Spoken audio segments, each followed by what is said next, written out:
Hi friends, welcome back to my channel my family Telugu vlogs. అందరూ ఎలా ఉన్నారండి? నేనైతే చాలా బాగున్నాను. మీరందరూ కూడా బాగుండాలని మనస్ఫూర్తిగా అయితే కోరుకుంటున్నాను. ఇవాళ వీడియో వచ్చేసి నేను పుదీనా రైస్ అయితే చేశానండి. ఈ పుదీనా రైస్ చాలా అంటే చాలా టేస్టీగా ఉంటుంది. ఎవరైనా కూడా ఈజీగా అయితే తయారు చేయవచ్చు. ఇంట్లో ఉన్న ఇంగ్రీడియంట్స్తో మాత్రం ఈజీగా చేసుకోవచ్చు. ఇలా నేను ఇంట్లో ఉన్న ఈ బంగాళాదుంపలను అయితే తీసుకున్నానండి. ఇవి ఒక పావు కిలో అయితే ఉంటాయి. పావు కిలో బంగాళాదుంపలు తీసుకున్నాను. అలాగే రైస్ వచ్చేసి అరకిలో రైస్ అయితే తీసుకున్నానండి. ముందుగా వీటన్నిటిని శుభ్రంగా కడిగేసి దీనిపై ఉన్న చెక్క అయితే తీసుకొని వాటర్తోనైతే ఒకసారి వాష్ చేసుకోవాలి. ఇందులో మనం ఎక్కువగా మసాలాలు వేయనవసరం లేదండి. చాలా సింపుల్గా ఈజీగా అయితే చేసుకోవచ్చు. అలాగే టేస్ట్ కూడా చాలా బాగుంటుందండి. ఒక్కసారి మీరు కూడా ట్రై చేయండి. అలాగే ఎలా వచ్చిందో కామెంట్ సెక్షన్లో కామెంట్ చేయండి. అంతకన్నా ముందు ఒక స్మాల్ రిక్వెస్ట్ అండి, మీకు ఈ వీడియో కనుక ఫస్ట్ టైం చూస్తున్నట్టయితే మన ఛానల్ని సబ్స్క్రైబ్ చేయండి ఫ్రెండ్స్. అలాగే పక్కనే ఉన్న బెల్ ఐకాన్పై ప్రెస్ చేయండి. మేము వీడియోస్ పోస్ట్ చేయగానే మీకు వెంటనే నోటిఫికేషన్ రూపంలోనైతే వచ్చేస్తాయి. ఇక ఈరోజు వ్లాగ్ కాకోకుండా ఓన్లీ ఈ పుదీనా రైస్ని చూపిస్తున్నానండి. ఇక నేను ఎప్పటి పని అప్పుడే వెంటనే చేసేసుకుంటాను కదా. ఈ కూరగాయల వేస్ట్ మొత్తం కూడా ఇలా నేను రైస్ ప్యాకెట్లోనైతే పెట్టేసి పక్కనైతే పెట్టేస్తానండి. ఎప్పటికప్పుడు చేసుకోవటం ద్వారా మనకి పని అనేది త్వరగా అయిపోతుంది. వీటిపై పొట్టు తీసిన తర్వాత ఒక 2 సార్లు వాటర్లోనైతే వేసేసి క్లీన్ చేసుకోవాలండి. ఇలా ఆలుని మనం చిన్నగా ఉన్న వాటిని 4 ముక్కలుగా చేసేసుకోవాలండి. కొంచెం పెద్దగా ఉంటే ఒక 8 పీసుల్లాగా అయితే కట్ చేసుకోవాలి. అలాగే ఆనియన్స్ని అయితే మనం ఇందులో పొడవుగా కట్ చేసుకోవాలండి, సన్నగా కట్ చేసుకోవద్దు. ఇందులో మనం బారుగా కట్ చేసుకుంటేనే టేస్టీగా అయితే ఉంటుంది. ఈ పుదీనా రైస్ లంచ్ బాక్స్కి కూడా చాలా బాగుంటుంది. తక్కువ టైంలో త్వరగా తయారయ్యే ఈ రెసిపీ అందరికీ ఖచ్చితంగా నచ్చి తీరుతుంది. ఈ వీడియో మీకు నచ్చితే లైక్ చేయండి, అలాగే షేర్ చేయండి. నేను ఆల్రెడీ ఇంతకుముందు పుదీనా రైస్ అయితే చేశానండి. మొన్న సండే రోజు కొత్తిమీరను పుదీనా తీసుకొస్తే అది ఎక్కువగా ఉందనేసి నేను ఇలా దాన్ని వేస్ట్ చేయకోకుండా పుదీనా రైస్ అయితే చేస్తున్నాను. మనం ముందుగా రైస్ కోసం వాటర్ అయితే వేడి చేసుకుందామండి. నేను 1 కప్పు రైస్ అయితే తీసుకుంటున్నానండి. 1 కప్పుకి 1.5 కప్పు వాటర్ అయితే సరిపోతుందండి. ఇక ఇందులో అన్ని మసాలాలు అయితే వేసుకోవాలండి. అంటే నేనేం మిక్సీ పట్టలేదు, అన్నీ కూడా విడివిడిగానే వేసాను. అంటే ఇలాచీ, లవంగాలు, అంటే అవన్నీ మసాలా దినుసులన్నీ ఉంటాయి కదండి, అవన్నీ వేసుకొని దాన్ని అయితే మరిగించుకోవాలి. అది మరిగేలోగా ఈలోపు మనం ఈ కర్రీ అయితే చేసుకుందామండి. ఫస్ట్ ఒక బాండీ పెట్టి స్టవ్ ఆన్ చేసుకొని ఒక బాండీ పెట్టేసి అందులో ఆయిల్ వేసుకోవాలండి. దీనికి కొంచెం ఆయిల్ ఎక్కువగానే పడుతుంది. ఇలా ఆయిల్ వేడైన తర్వాత ఇందులో లవంగాలు, యాలకులు, దాల్చిన చెక్క అయితే వేసుకోవాలండి. అవి కాస్త ఫ్రై అవ్వగానే మనం కట్ చేసి పెట్టుకున్న ఆనియన్స్ అయితే వేసుకోవాలండి. ఆనియన్స్ అనేవి కొంచెం మెత్తబడాలండి, మరి పచ్చిగా ఉండకూడదు. అవి కాస్త ఫ్రై అయిన తర్వాత అందులోనే మనం కట్ చేసి పెట్టుకున్న బంగాళాదుంపలను కూడా వేసేసుకోవాలి. తర్వాత అందులో కొంచెం మనం జీలకర్ర అయితే వేసుకోవాలండి. జీలకర్ర వేసేసి మొత్తం పూర్తిగా అయితే కలుపుకోవాలి. ఇలా కలిపేసుకొని దీనిపైన మూత పెట్టేసుకొని దీనిని అయితే మగ్గించుకుందామండి. ఇలా ఇది మగ్గుతూ ఉండగా మనమైతే రైస్ని ఎంత క్వాంటిటీలో తీసుకోవాలనేది చూద్దాము. నేను ఇది అరకిలో ప్యాకెట్ అయితే తీసుకున్నాను. దీన్ని ఓపెన్ చేసేసి ఒకసారి కొలుచుకుందామండి. అంటే నేను ఇది కప్పుల కొలత ప్రకారం చేస్తున్నాను కదా, అందుకనేసి దీన్ని కొలుచుకోవడం కోసం ఇలా ప్యాకెట్ అయితే ఓపెన్ చేస్తున్నాను. చూసారా, రైస్ అయితే చాలా బాగున్నాయి.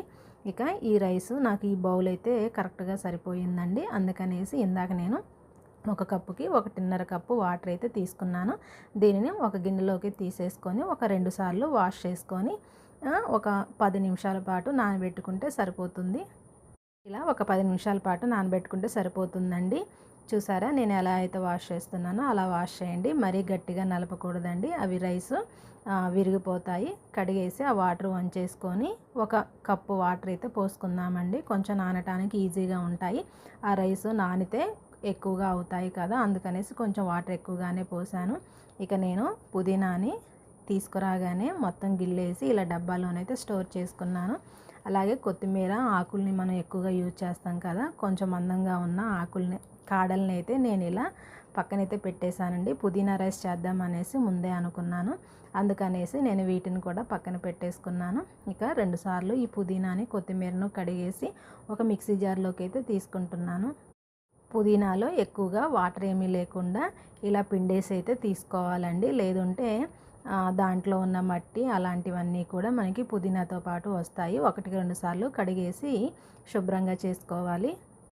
పుదీనా, కొత్తిమీర కలిపి అలాగే వాటితో పాటు ఒక 2 పచ్చిమిర్చిని కూడా ఇలా తుంచేసి వేసుకొని దీన్నైతే మిక్సీ పట్టేసుకోవాలండి. ఈలోగా ఇటువైపు పెట్టుకున్న ఆలు అయితే మనకి ఫ్రై అవుతున్నాయండి. ఈ ఫ్రై అవుతున్న బంగాళాదుంపల్లో కొద్దిగా రుచికి తగ్గట్టుగా సాల్ట్ అయితే వేసుకుందామండి. మరీ ఎక్కువగా వేయకూడదు, ఎందుకంటే ఆల్రెడీ మనం రైస్ వాటర్లో కూడా వేసుకుంటాం కదా, కాస్త తక్కువగా చూసుకొని వేసుకోవాలి. అలాగే చిటికెడు పసుపు కూడా వేసుకొని ఇది మొత్తం కూడా మనం ఉడికించుకోవాలండి. ఆయిల్లోనే ఫ్రై అవుతూ బంగాళాదుంప అయితే ఉడకాలి. పచ్చిగా ఉంటే మాత్రానికి సరిగ్గా ఉడకదు, మనకి తినడానికి కూడా ఈజీగా ఉండదు. ఇలా 1 నిమిషం పాటు ఫ్రై చేసుకున్న తర్వాత కరివేపాకు వేసేసుకుందామండి. కరివేపాకు కూడా చాలా మంచి ఫ్లేవర్ అనేది ఇస్తుంది. ఇక మనం పుదీనా, కొత్తిమీరని కొద్దిగా వాటర్ వేసేసుకొని అయితే మిక్సీ పట్టుకోవాలండి. కొద్దిగా వాటర్ వేస్తే మెత్తగా అవుతుంది, మరీ ఆకులుగా ఉండకూడదండి.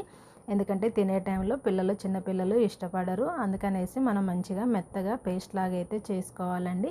అలా చేసేసి దాన్ని మొత్తాన్ని కూడా ఈ కర్రీలో వేసేసుకొని ఫ్రై చేసుకోవాలండి. దీనిని పచ్చివాసన పోయేంత వరకు ఫ్రై చేయాలి, లేదంటే మనకు కూడా తినాలనేసి అనిపించదు. చూసారా, ఆయిల్ కాస్త ఎక్కువనే పడుతుంది కదా, ఆ ఆయిల్లోనే అయితే మంచిగా ఫ్రై అయితే చేసుకోవాలి. 1 నిమిషం పాటు ఫ్రై చేసుకోవాలండి. 1 నిమిషం తర్వాత చూసారా చాలా చక్కగా అయితే ఫ్రై అయ్యిందండి. అందులోనే ఫ్రెష్గా ఉండే అల్లం వెల్లుల్లి పేస్ట్ కూడా వేసుకొని ఇది కూడా ఒక 2 నిమిషాల పాటు మధ్యలో కలుపుకుంటూ ఇది కూడా పచ్చివాసన పోయే వరకు ఫ్రై చేసుకోవాలి. ఇక ఇది ఫ్రై అయిన తర్వాత మనం పక్కన రైస్ కోసం అనేసి వాటర్ వేడి చేసుకుంటున్నాం కదండి, ఆ వాటర్ను కూడా ఇందులో వేసేసుకోవాలి. మనం అప్పటికప్పుడు చల్లటి వాటర్ పోయటం కన్నా ఇలా ఒక పక్క వేడి చేసుకున్న వాటర్ పోస్తే చాలా త్వరగా అవుతుందనేసి నేనైతే ఇలా చేశాను. ఈ టిప్ నచ్చితే మీరు కూడా ఫాలో అవ్వండి.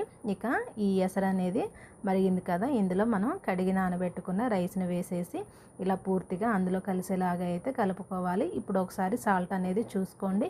సాల్ట్ సరిపోతే పర్లేదు, సరిపోకపోతే ఈ సమయంలో వేసుకుంటే సరిపోతుంది. సాల్ట్ అయితే సరిపోయిందండి. ఇది మొత్తం కలిపేసుకొని ఒక 2 నిమిషాల పాటు సిమ్లోనైతే ఉడికించుకోవాలి. ఇలా 2 నిమిషాల తర్వాత చూసారా రైస్ అయితే ఉడుకుతుందండి. అసలు ఎక్కడా కూడా మెత్తగా అనేది లేకోకుండా పులావ్ రైస్ అయితే చాలా చక్కగా అయితే వస్తుందండి. మరీ ఎక్కువగా అయితే కలపకూడదు. ఒక్కసారి ఇలా కలిపేసుకొని ఒక 2 నిమిషాల పాటు మూత పెట్టి ఉడికించేసుకుంటే సరిపోతుందండి. చూసారా, పుదీనా రైస్ అయితే చాలా చక్కగా ఉడికిందండి. ఇక స్టవ్ ఆఫ్ చేసుకొని 10 నిమిషాల పాటు మూత పెట్టేసి పక్కన ఉంచండి. ఇలా ఎంతో టేస్టీగా ఉండే పుదీనా రైస్ అయితే రెడీ అయిపోయింది. ఇదండి ఇవాల్టి వీడియో. ఇంకా ఇలాంటి టేస్టీ రెసిపీలు, డైలీ వ్లాగ్స్, కుకింగ్ వీడియోలతో మళ్ళీ కలుద్దాం. అంతవరకు బాయ్ ఫ్రెండ్స్.